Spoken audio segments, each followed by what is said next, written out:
I've been reborn. I'm back on the day of my 22nd birthday. Last time, this was the day my life fell into a bottomless abyss. My parents got me drunk, framed me for a fatal DUI, and sent me to prison. Their beloved adopted son, Caleb, seamlessly inherited everything that belonged to the Reed family. And I, the only biological son, was left to be tortured to death behind bars. Now, I'm standing on a second-floor landing, looking down at the brilliant crystal chandelier in the foyer below. Caleb, come here. This is your birthday present from me, a limited edition sports car. My mother, Laura's, voice dripped with adoration. Thanks, Mom. Dad, where's my gift? Caleb's voice was smug. My father, Robert Reed, let out a booming laugh. Don't you worry. 10% of the company's stock. Is that enough for you? I walked down the stairs, making my presence known. You know, I think it's my birthday today, too, I said softly. Caleb's girlfriend, Sophie, giggled and leaned against him. Oh my God, I'm so sorry, Ethan. We completely forgot. You're not mad, are you? You're so chill. You'd never hold it against us. I stared at Sophie's face, a mask of faux innocence. Yeah, I said. Why would I hold it against you? After all, in your eyes, your own son is probably worth less than a dog. The moment the words left my mouth, my father's expression turned to stone. Ethan, is that any way to speak to your brother and his girlfriend? You have no manners. My mother, Laura, immediately swept in to play peacemaker. She walked over, taking my arm with a gentle, practiced smile. Ethan, don't talk nonsense. Your brother just landed a huge deal for the company. We should celebrate him. We got you a present, too. She gestured to a nearby housekeeper, who handed her a beautifully wrapped box. It was small and felt weightless. Across the room, Caleb crossed his arms, a smirk playing on his lips, enjoying the show. Sophie didn't bother hiding her contempt. See, Ethan, your parents would never forget you. Go on, open it. We're all dying to see what amazing surprise they got for you. Her words sent a chill down my spine. Last time, this was how it happened. Their phony displays of affection lured me, step by step, toward my own destruction. I took the box and, in front of all of them, slowly opened it. It wasn't a watch or cufflinks or anything that suited my status. It was an exquisitely crafted white porcelain bowl. At the bottom, painted in gold leaf, was the image of a small dog. What is this? I looked up at Laura. Her smile was flawless. Ethan, you're always saying the house feels so empty, right? Well, I bought you a purebred Akita. This is his food bowl. He'll be your companion from now on. You be sure to take good care of him. Ha ha. Caleb couldn't hold it in any longer and burst out laughing. Mom, you're a genius. Ethan, that gift is perfect for you. You and your dog can eat from matching bowls. How fun is that? Sophie was doubled over with laughter. Laura, you're playing favorites. How could you give Ethan such a priceless gift? That gold-rimmed bowl is way nicer than the one my dog uses. You're so lucky, Ethan. My father grunted, delivering the final verdict. It's a dog bowl. It suits you. All you do is waste time and embarrass this family. What's the difference between you and a useless animal? You're lucky to have a pet to keep you company. My hand clenched around the cold porcelain, blood rushing to my head. A suffocating weight pressed on my chest. I looked at the three people I once thought were my family, their faces alien and distorted under the crystal light. These are my parents, my brother. This was the reality I had returned to face. I didn't fly into a rage like I did last time. I didn't smash the bowl on the floor. I looked at them calmly, and then I smiled. Thank you, Dad. Thank you, Mom. I took the dog bowl and walked over to the dining table. Since it's a gift for me, I might as well use it. As they watched in stunned silence, I reached out, grabbed a piece of prime rib from a serving platter, and dropped it into the white porcelain bowl. Then, I crouched down and placed the bowl on the floor. Dinner time, I said to the empty space beside me. Everyone was frozen, utterly baffled by my actions. The house staff bowed their heads, not daring to witness the bizarre spectacle. Caleb's smile was frozen on his face. Sophie's expression twisted into confusion. Ethan, have you lost your mind? What are you doing? Robert roared, his authority challenged like never before. I ignored him, gently petting the air next to me. That's a good boy.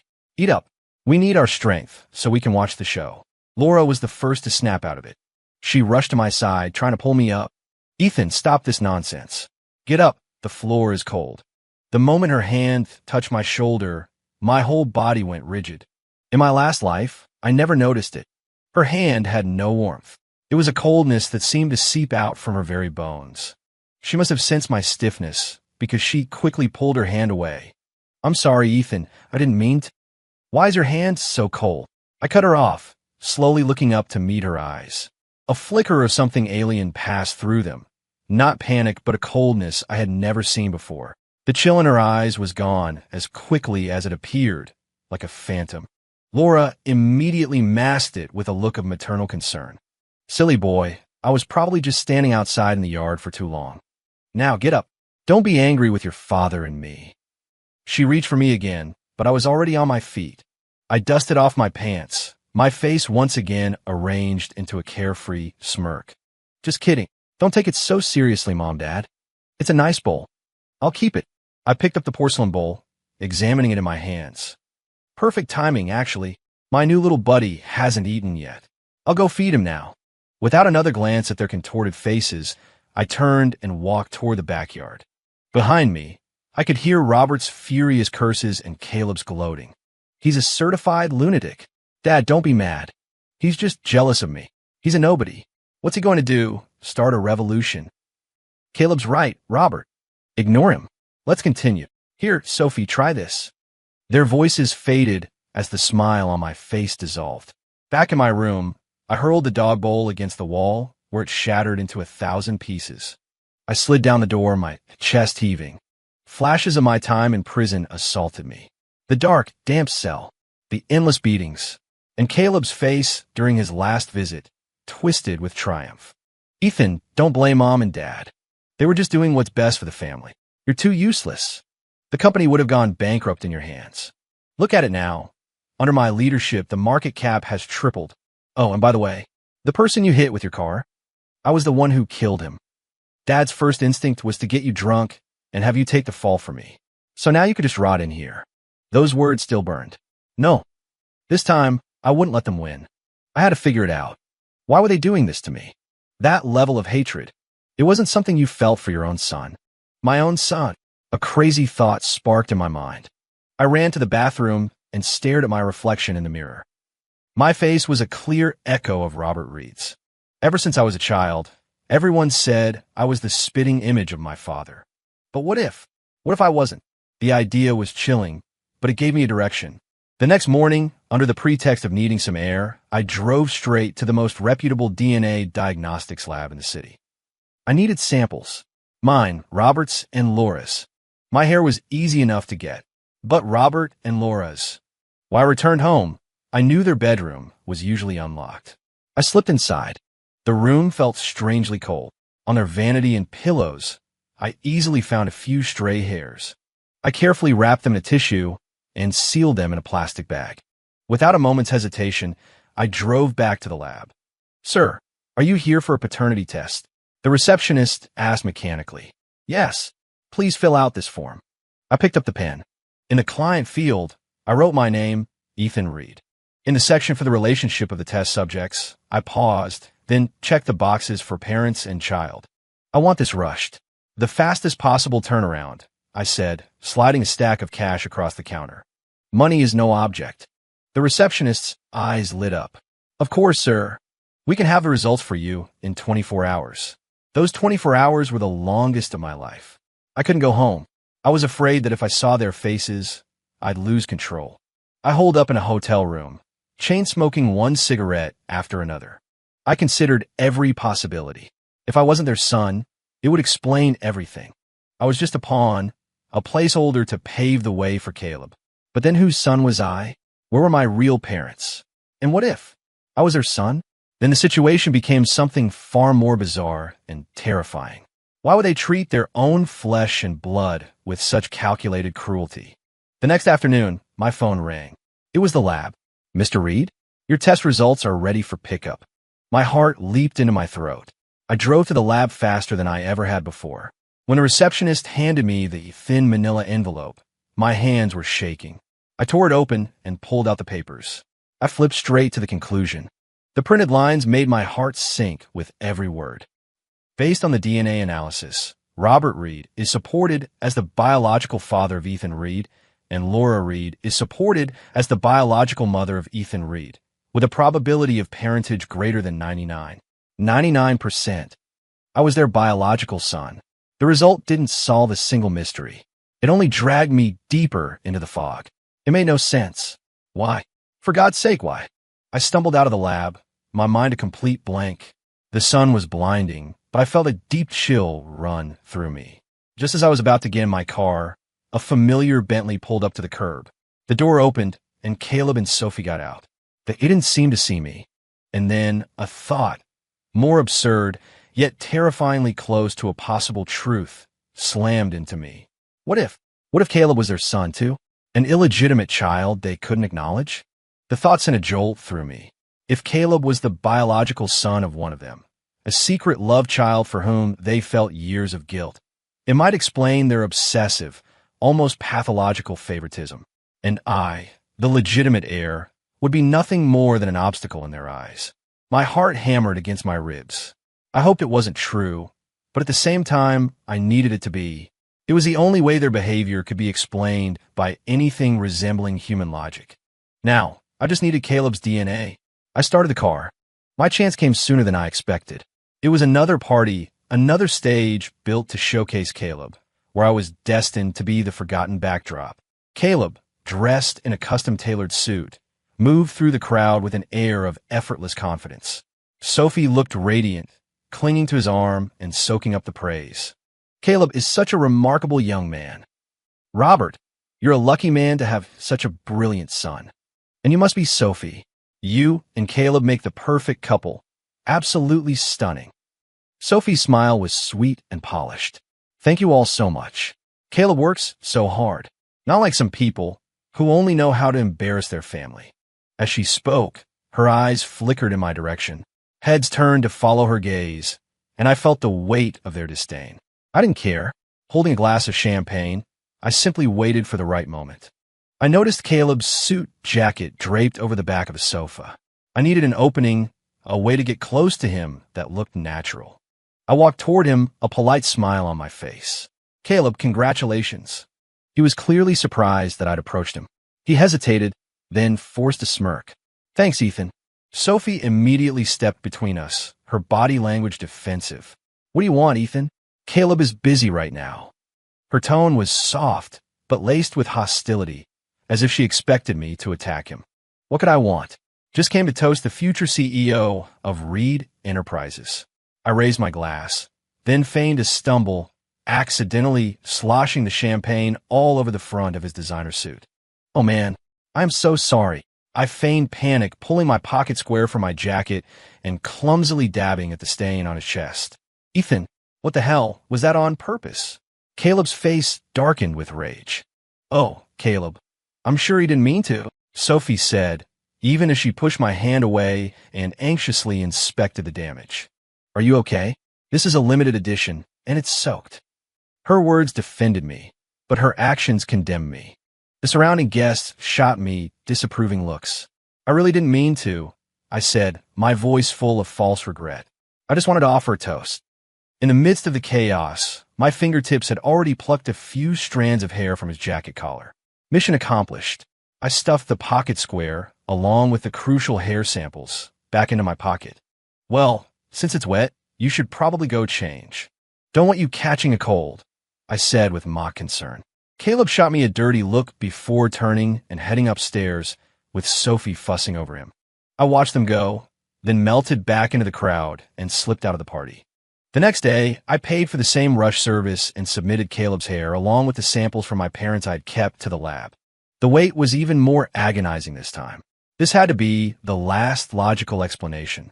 If this wasn't it, what could the truth possibly be?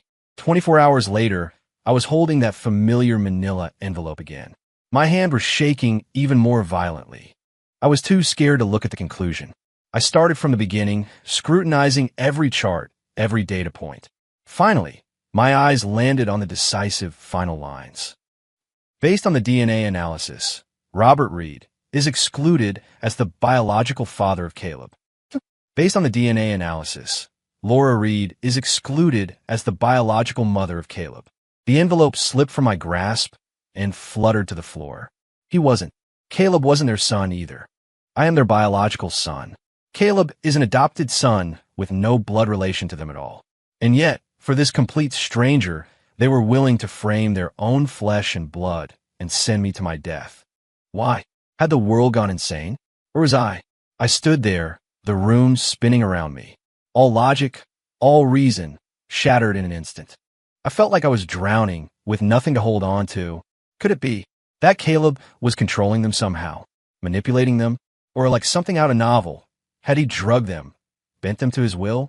I clung to that last, desperate possibility, because without it, there was no explanation at all.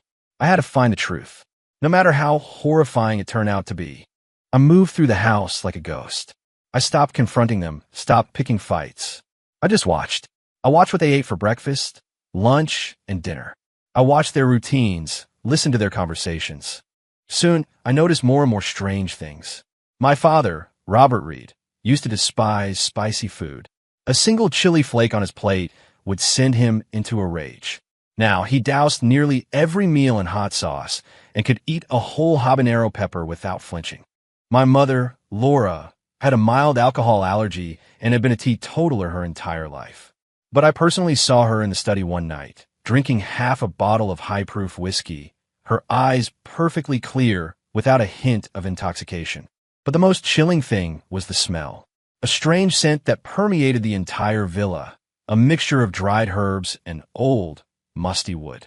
At first, I thought it was some new potpourri, but the housekeepers confirmed they hadn't put anything out. The smell was strongest on Robert, Laura, and Caleb. It wasn't cologne. It was coming from them. One day, all my observations and suspicions came to a head. The family lawyer came to the house. Robert and Laura tossed a file onto the coffee table in front of me.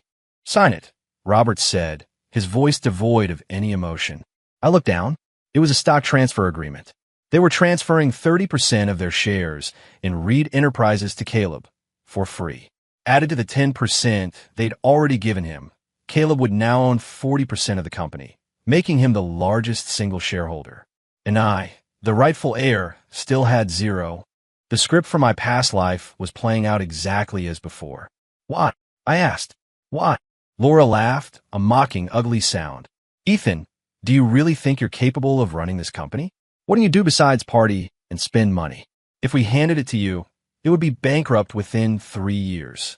Caleb sat between them, looking every bit the new master of the house. He said nothing, just watched me with the eyes of a victor. Sophie, however, chimed in with a sickly sweet voice. "Just sign it, Ethan. It's for the good of the family. Think of it as your contribution. Don't worry. When Caleb is CEO, he'll take care of you. You'll get a bigger allowance than ever." Her condescending, "I'm doing this for your own good," act made me want to vomit. "And if I don't sign?" I looked up, meeting Robert's gaze directly. Robert's expression turned vicious. "If you don't sign?" He stood up, looming over me. "Ethan, I suggest you think very carefully. Don't force my hand." "Force your hand how?" I pressed. "Are you going to frame me for a fatal DUI and send me to prison?" My words fell into a dead silence. The faces of Robert, Laura, Caleb, and even Sophie all flashed with a synchronized, fleeting panic. What nonsense are you spouting?" Laura shrieked. A murderous look crossed Robert's face. "It seems you really have lost your mind." "Security." He was about to call the guards to hold me down and force me to sign. I didn't give him the chance. I stood up, my eyes locked on his. "I'm not crazy," I said. "I've just figured a few things out." I took a step toward him. He instinctively took a step back. That single movement extinguished the last spark of hope in my heart. Robert Reed, my father, a titan of industry who had never backed down from anyone, was retreating from me. The look on his face wasn't the anger of a father toward his son. It was the fear of a conspirator whose plot was about to be exposed. "What are you afraid of?" I stared at him. "You're not my father, are you?" He took another step back, bumping into the sofa behind him. "Who are you?" I reached out and grabbed his wrist. The moment I touched him, that strange, ever-present odor intensified, flooding my senses. It wasn't coming from his clothes.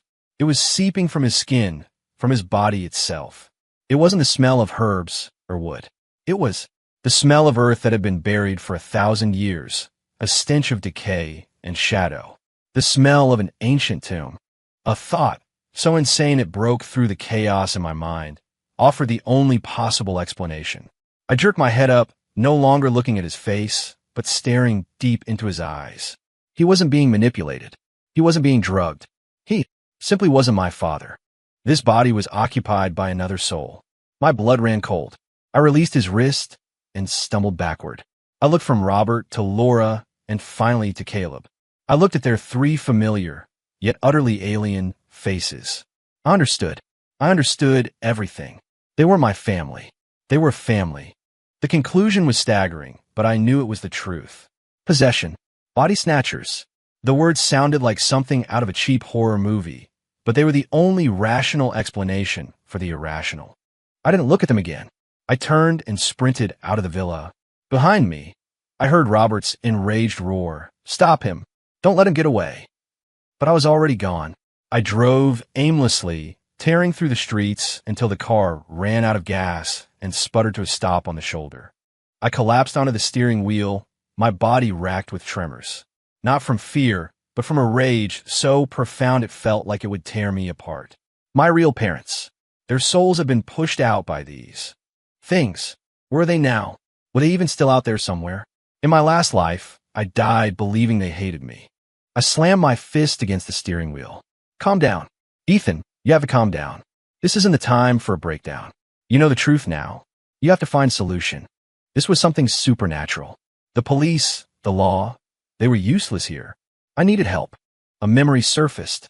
When I was a kid, one of the old housekeepers, Mrs. Gable, was deeply superstitious. I had a fever once that no doctor could cure, and she secretly told me it was because of a negative presence in the house. She said she knew a specialist, a master who could deal with such things. I laughed it off at the time. Now, it was my only hope.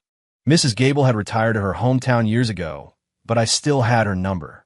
I dialed it immediately. Her voice on the other end was surprised. Is this Master Ethan? Mrs. Gable, it's me. I forced my voice to remain steady. I need to ask you about someone. That specialist you mentioned a long time ago. The master. There was a silence on the line. My boy, why are you asking about him all of a sudden? Are you in some kind of trouble? I've run into something that can't be explained by science. Mrs. Gable, this is incredibly important. I'm begging you. Mrs. Gable sighed. His name is Silas. He's a strange man. Doesn't see most people. I live in the old ironworks district. If you're in real trouble, come find me. I'll take you to him and see if he'll talk to you. I started the car again, plugging the old district into my GPS. It was a rundown, forgotten part of the city, slated for demolition, with narrow streets and crumbling buildings. I met the gray-haired Mrs. Gable at the entrance to an alley. She led me through a winding maze of brick and rusted metal, finally stopping in front of a nondescript antique shop. There was no sign on the door, which was slightly ajar, revealing a dark, cluttered interior. Silas is in there. You go on in by yourself. I'll wait out here, she said, her face a mixture of respect and fear. I thanked her and pushed the door open. The shop was crammed with dusty relics. The air was thick with the scent of sandalwood, similar to the smell on the imposters, but purer, without the underlying decay. A half-gray-haired man in a simple charcoal button-down was sitting behind a counter, polishing a bronze censer. He didn't look up. If you're not buying, get out. You're blocking the light. I'm not here to buy anything, I said. I'm here for help. His hand stopped moving. He looked up. His face was a roadmap of wrinkles. His eyes scanned me from head to toe. You've got the stink of the unnatural on you, he said, and my heart seized. You can see it? Oomph. I've been dealing with things from the other side for 50 years. If I couldn't spot that, I'd have been out of business long ago. He set down the censer. Spit out. What's the problem? I told him everything. My suspicions, the changes in my parents and Caleb, the bizarre smell. I left out the part about being reborn, framing it as a recent discovery. As I spoke, Silas's brow furrowed deeper and deeper. When I described the smell, his expression changed completely. It's soul anchor incense, he stated flatly. Soul anchor incense, a compound made from specific herbs and necrotic materials. It nourishes a disembodied spirit, allowing it to remain coherent for long periods and bond more effectively with a new physical host. But it permanently taints the user with a kind of spiritual decay. Silas stood up and paced the small space behind the counter. Sudden changes in habit, cold body temperature, irrational devotion to an adopted son, plus the stench of soul anchor. It's possession, no doubt about it. His words confirmed my worst fears. Silas, my real parents. He shook his head. When a body is taken, the host's soul is violently ejected. If they're lucky, they move on. If not, they dissipate on the spot. I'm sorry for your loss. My heart sank into a pit of despair. Then these things that are wearing my parents' bodies. Is there any way to fight them? I asked through gritted teeth. Silas looked at me, his expression unreadable. There are ways, but they're dangerous, and the cost is high. Are you sure you want to do this? Once you start down this path, there's no turning back. I'm sure, I answered without hesitation. Whatever the cost, I will make them pay. Silas studied me for a long moment, then nodded. He pulled a cloth-wrapped bundle from beneath the counter. Inside was a stack of paper charms covered in vermilion sigils. He handed one to me. This is a disclosure charm. Go home, find a way to place it under your parents' bed. If it turns black by morning, it proves their bodies are inhabited by souls that don't belong there. He paused, his tone becoming deadly serious. Kid, I'm warning you again. You might not be dealing with people. You could be facing ancient spirits who have been practicing their arts for centuries. If they find you out, you'll be dead before you even know what happened. I took the charm. It felt heavy in my hand. I'm not afraid. It was late when I returned to the villa. Holding my breath, I crept into the master bedroom. Robert and Laura were sound asleep. Carefully, I slipped the charm under their mattress. Once it was done, I backed out of the room without a sound. I sat in my own room all night, eyes wide open, waiting. Just before dawn, I snuck back into their room. With a trembling hand, I reached under the bed. When I pulled out the charm, my breath caught in my throat. The once yellow paper was now as black as pitch. The blackened charm lay in my palm. The last flicker of doubt was extinguished. I immediately took the charm back to Silas.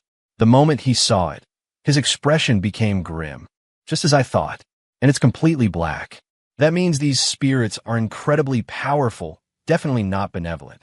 What do we do now? I asked urgently. To expel them, we first have to sever their connection to the physical bodies. Silas brought out a compass and an old map. Tonight, at 3 a.m., the veil is at its thinnest. The location has to be your family's ancestral home. The old estate. I was stunned. The place had been abandoned for years. That's right. It has the strongest connection to your bloodline, which will allow me to use your own life force to power the ritual. He pointed to a spot on the map. I will set up a severance ritual here. Your job is to lure the three of them into the center of it. They're already suspicious of me. How am I supposed to get them to the old estate? A cryptic smile touched Silas's lips. Humans have weaknesses, and so do spirits. Their weakness is greed. I understood. For ancient entities like them, nothing was more alluring than the promise of more power, more life. I took out my phone and dialed Robert's number. It rang for a long time before he picked up. His voice was low and menacing. Ethan, you'd better have a damn good explanation for your behavior. An explanation? I laughed. Why would I explain myself to an imposter? There was dead silence on the other end. I know everything, I continued. You three cuckoos in my family's nest. But I'm not calling to argue. I'm calling to offer you a deal. What kind of deal? I found something at the old estate. Something my great-grandfather left behind. A hidden vault, filled with gold bullion and artifacts. And a book. A grimoire that details the ritual for true immortality.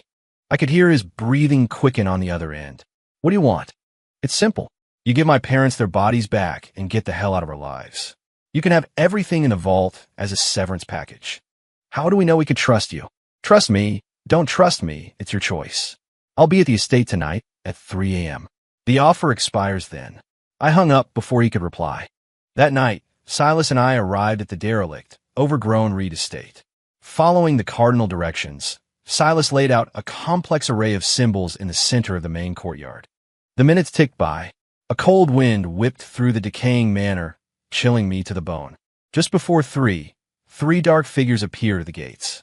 It was them: Robert, Laura, and Caleb. Sophie was with them, her face pale, clinging tightly to Caleb's arm. They strode into the courtyard, their eyes darting around greedily. "Where is it?" Robert demanded. I pointed to a dry, stone-lined well in the middle of the courtyard. "It's all down there." The three of them exchanged a look, then walked briskly toward the well. The moment they stepped inside the ritual circle, Silas emerged from the shadows and flung a bowl of black dog's blood toward the sky. By net and web, by shadow and light, I sever the soul, I claim the night. He roared, pointing his rowanwood staff at the center of the array. The three talismans I'd planted burst with a blinding light, then shattered with a deafening crack. Art! A horrific scream erupted from the mouths of Robert, Laura, and Caleb simultaneously. Three streams of black smoke were violently ripped from the tops of their heads. The three columns of black smoke writhed in midair, letting out inhuman shrieks. They no longer held the forms of my family, but revealed their true spiritual shapes. One was a withered old man, another a ghastly pale woman, and the third a young man who resembled them both. This was what they really looked like. The bodies they had abandoned, my parents' bodies, collapsed to the ground like puppets with their strings cut. Caleb's body fell beside them, unconscious. "Dad! Mom!" I cried, rushing to my parents' sides. I checked for a pulse. It was faint, but it was there. "Don't touch them," Silas barked. "Their souls were just displaced. The bodies are extremely weak. Your life energy could damage them."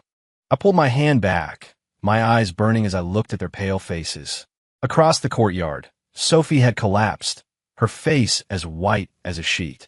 She pointed a trembling finger at the swirling smoke, her lips moving but no sound coming out. You're ghost." The old man's spirit stabilized in the air, its burning eyes fixed on me. "You little bastard. You dare interfere with our plans. You will die for this." It dissolved into a black mist and shot toward me. "Is that all you've got?" Silas sneered, slapping a yellow charm onto his staff and charging forward to meet the spirit. In an instant, the courtyard was consumed by a howling wind, a chaotic storm of black smoke and golden light.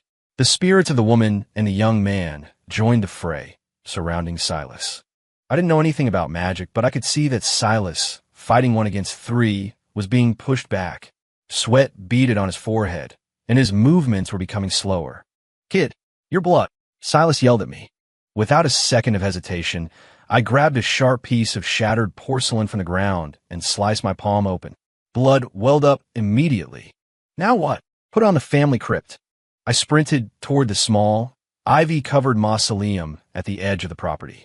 I slammed my bloody palm against the marble slab bearing the name of the first Reed patriarch. The moment my blood touched the stone, the entire estate seemed to shudder.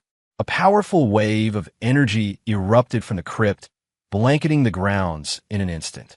The three spirits attacking Silas were blasted by the force, screaming in agony as they were thrown backward, their shadowy forms flickering and fading.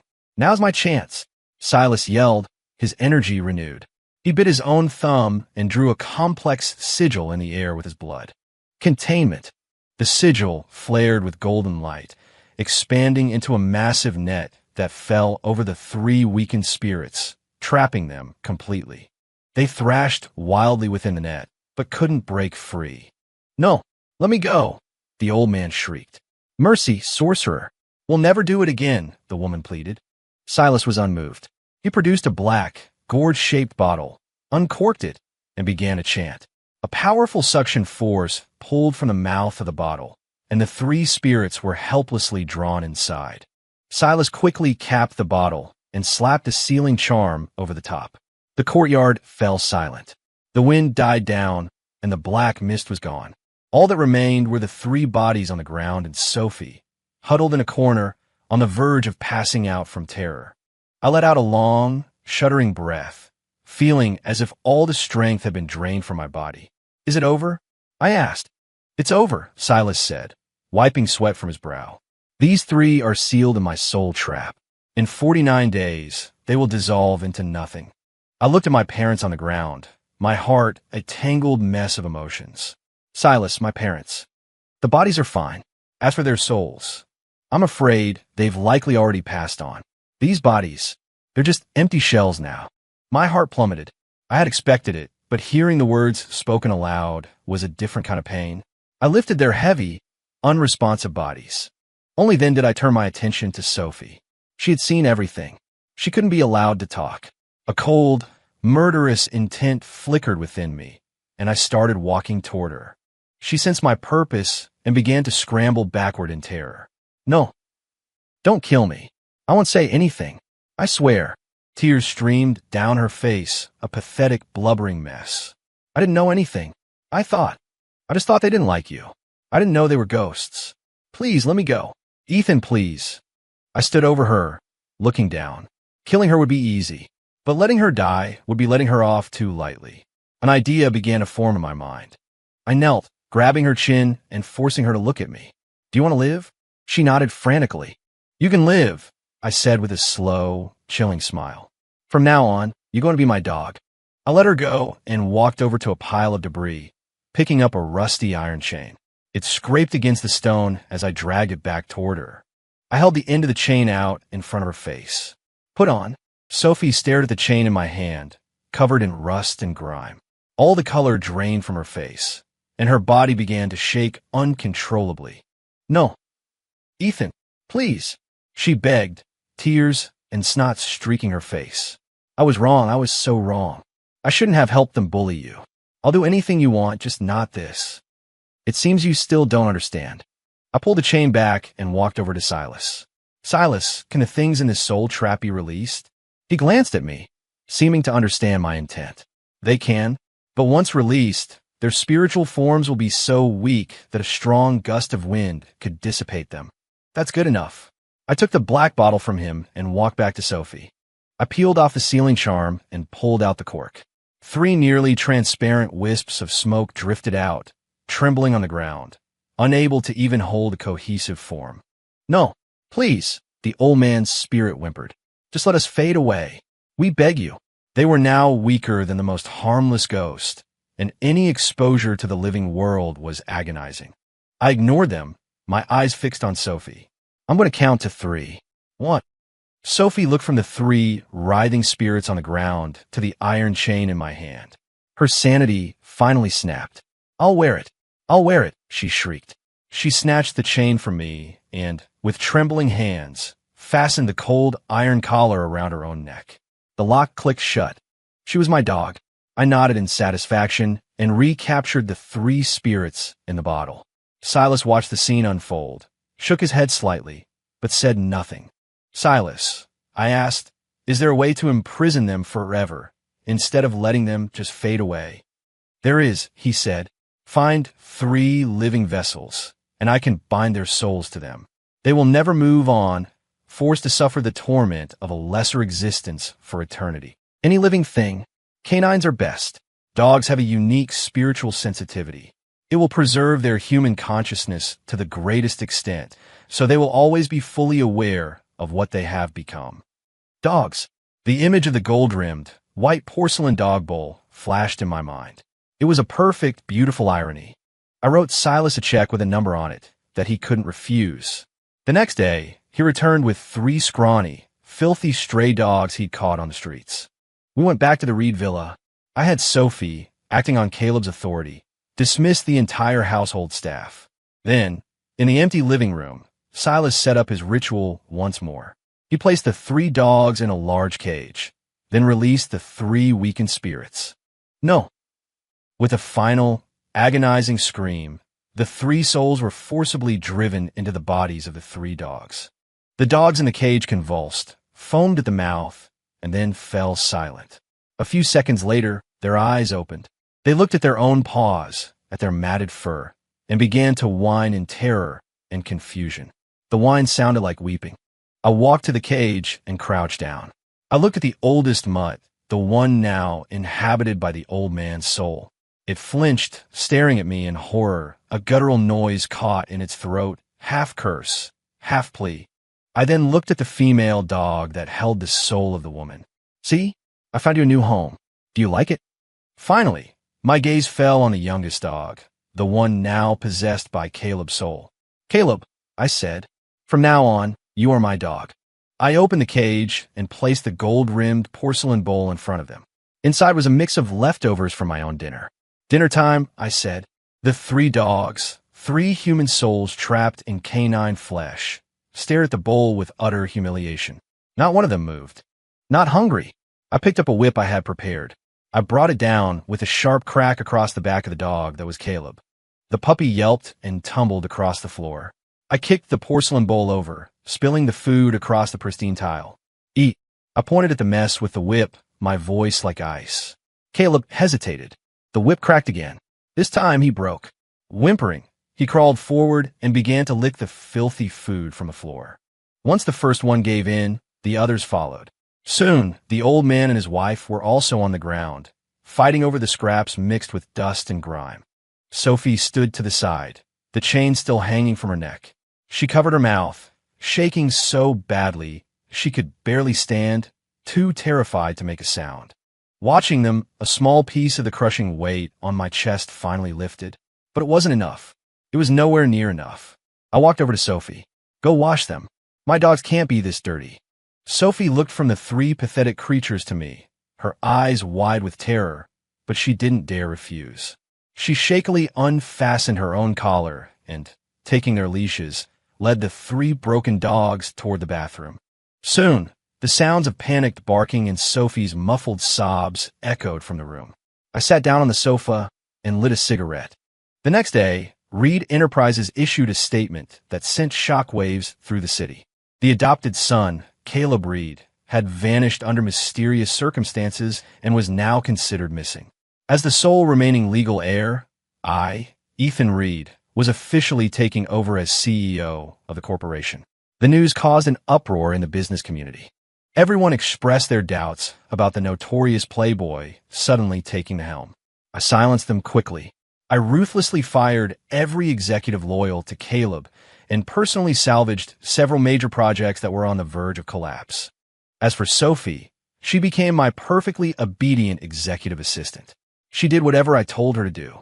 She wore impeccable business suits every day, always with a silk scarf tied around her neck to hide the marks. No one knew that behind closed doors, she was still my dog and wore the collar to prove it. And my family, those three very special dogs, were kept in a glass-enclosed sunroom on the top floor of the villa. I made time to visit them every day. I would sit in front of them, sipping a glass of wine, telling them about the multi-million-dollar deals I'd signed or the latest surge in the company's stock price. "Caleb," I'd say, looking at the smallest dog, which always kept its head buried in its paws, unable to look at me. "That CEO position you wanted so badly? It's mine now. How does that feel?" When I spoke, they would whine and slam their heads against the walls, biting at their own bodies in a frenzy of impotent rage. They had their human minds, their human memories. They could feel everything they had lost, and the utter despair of being trapped as an animal for eternity. This was the cruelest torture imaginable. As for my real parents, the two soulless bodies, I had them moved to the finest suite in the villa. I hired a team of the best private nurses to provide round-the-clock care. I want to see them every day. I would clean their faces and talk to them, even though they would never respond. It was all over. My revenge was complete, power was mine. I had become one of the most influential men in the city. I had gotten everything I ever wanted, but I felt no joy. Tonight, after finishing the last of my work, I sat alone in the vast, empty living room. Sophie was kneeling at my feet, as usual, massaging my legs. The three dogs were quiet in their cage nearby. I waved my hand, dismissing her. I walked up to the second-floor study alone. From the safe, I took out a picture frame. It was a family photo taken on my 10th birthday. In the picture, Robert had me hoisted on his shoulders. Laura was leaning against him, a gentle smile on her face. And me, I was grinning like an idiot, a front tooth missing. The way they looked at me back then was warm. Back then, this house was a home. I traced the outlines of their younger faces with my fingertip. My vision blurred. A single tear fell onto the glass. I had won the world, but I had lost them. I sat there in the darkness, holding the frame for a long, long time. Finally, I whispered to the photograph, "Damn, Mom, I'm home." Upon the throne, there was no one.